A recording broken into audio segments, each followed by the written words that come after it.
All right.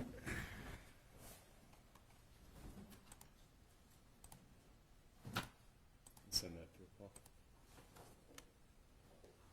Thank you. We are now calling case number 25F12175. This is the people of the state of Michigan versus Sherrone Moore. Mr. Simon. Appearances. Thank you, Your Honor. Good afternoon. Katie Rizmersky, First Assistant Prosecutor for the Special Victims Unit for the People. And Your Honor, Joe Simon on behalf of Mr. Moore. That's the charges, sir. We waive formal reading of the complaint. Your Honor, stand mute to the charges. Formal reading having been waived, the plea of mute will be entered on your client's behalf. Simon, make your bond argument now or reserve? Your Honor, I think the people want to make a presentation, and I'll go after that if that's okay. All right, Ms. Wisniewski. Your Honor, thank you very much. I appreciate that. Mr. Simon. And thank you for the opportunity to be heard. As the court is well aware, this is not a series of offenses in Michigan that allow you to deny bond. We're certainly not asking for that. This is a felony of home invasion third degree, misdemeanor stalking, and misdemeanor entry without permission. Your Honor, we are asking for a $25,000 cash or surety bond in light of the fact that we cannot ask for you to deny bond.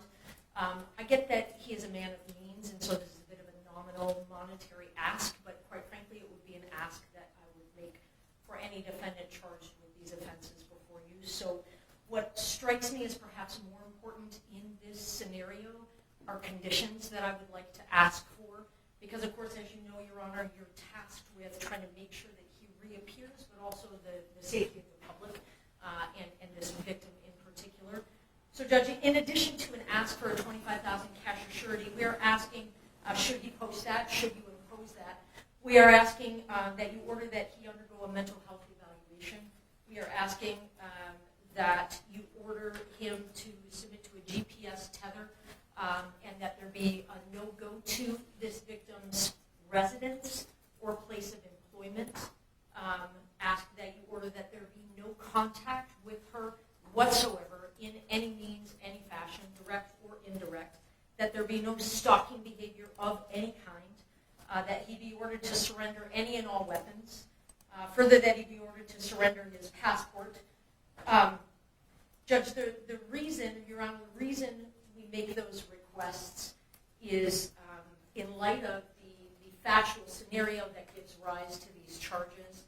My best understanding from a thorough review of the police report and as much body-worn camera as I've had an opportunity to review is that I understand that our victim broke up. They had an intimate relationship for a number of years, defendant and victim, that our victim broke up with this defendant on Monday morning early, that there continued to be defendant making numerous phone calls and sending numerous texts from that time moving forward that she did not answer, did not respond to, and did not want. That eventually she presented herself to the University of Michigan, cooperated in some form of investigation there.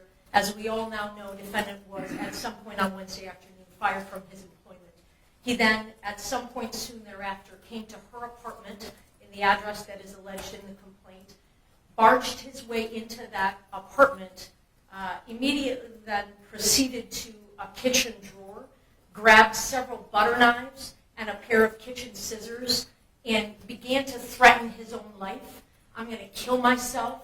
I'm going to make you watch. My blood is on your hands. You ruined my life.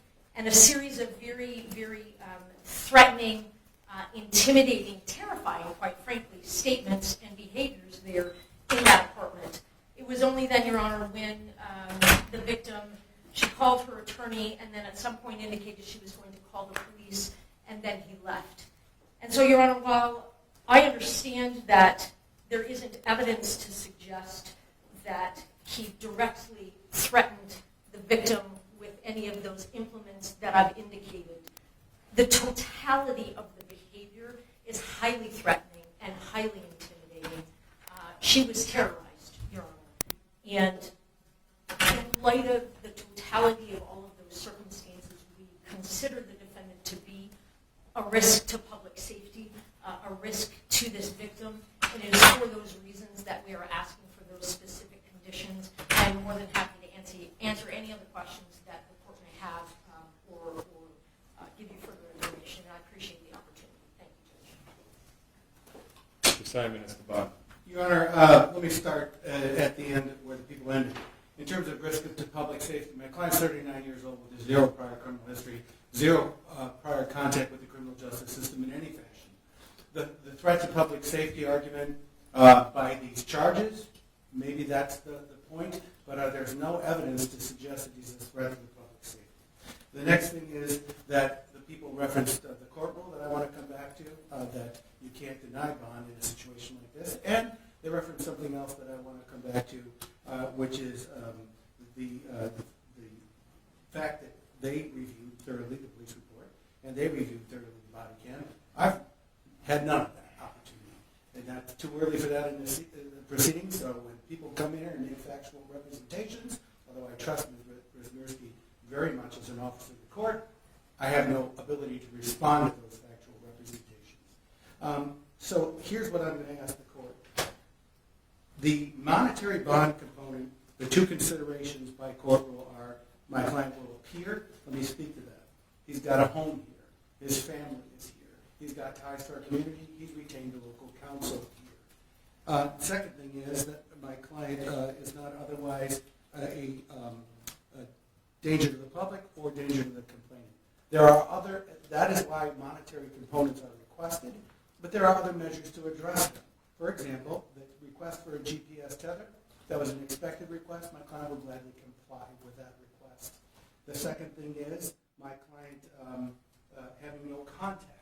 Certainly, we have no objection to that order, and my client would be at his own peril if he were to violate that. His bond would be summarily revoked. In terms of surrendering the passport, Your Honor, there's no really indication that he is a flight risk. My client has those established ties that I talked about. But in addition to that, Your Honor, he would have an order from the court, like everyone else does. There would be no leaving the state, let alone the country, without permission of the court, and he would certainly abide by that. Your Honor, with respect to the request for a mental health evaluation, I will represent a few things that are my understanding, again, without being privileged to have reviewed discovery. My understanding is that following his arrest, my client was taken to the St. Joseph Mercy Health System for an evaluation, a mental health evaluation. My understanding is following that evaluation, he was not turned over for a commitment, but instead turned back over to law enforcement for lodging. That's where he's been at the Washtenaw County Jail since. I can also tell the court that the Community Mental Health Department saw my client yesterday for an evaluation as well, without any further recommendation. If you make that a condition of bond, I can tell the court that he get a mental health evaluation, he will absolutely comply and follow any aftercare recommendation. Lastly, Your Honor, with respect to the bond amount. I just forgot to speak about weapons. He has no weapons, but he'll surrender. If you order that he surrender any weapons that he doesn't have, he'll be glad to comply with that condition. With respect to the bond amount, Your Honor, in a case like this, with charges like this, in a normal circumstance, we'd be requesting a personal recognizance bond and frankly expecting the court to order that. We all know this is not our ordinary circumstance. It's not an insignificant amount of money to anyone. And I ask that the court set the bond amount to the principles not of my client's bank account, but to the principles of the charges and to the principles of the court rule. Therefore, I'm requesting that if the court orders a monetary component at all, that it be with a $25,000 10% privilege. And also, Your Honor, if my client is to order to a GPS tether, things have to happen pretty significantly to try to get that in place in time for what we hope to use in this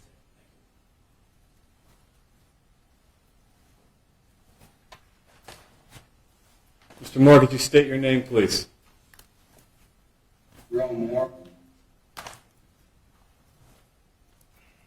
Sir, you are not to use alcohol, marijuana, or any other controlled substance that is not prescribed to you.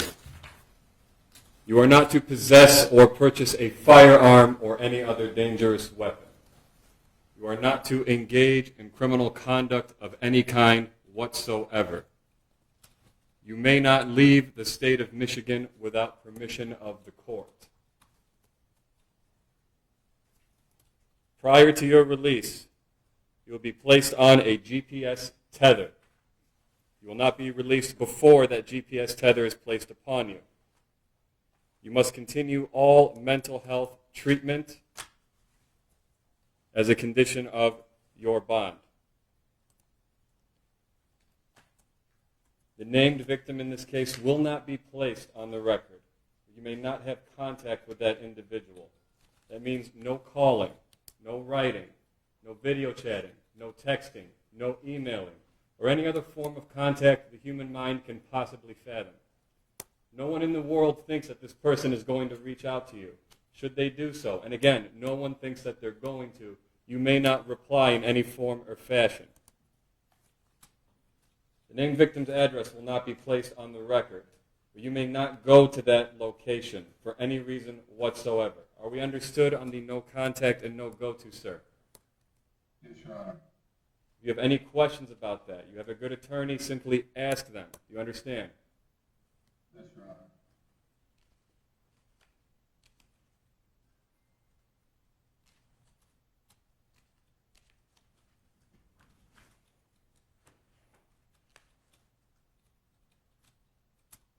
Bond will be set in the amount of $25,000 cash surety, as requested by the prosecution's office. This court does not determine innocence or guilt. This court determines flight risk and community safety.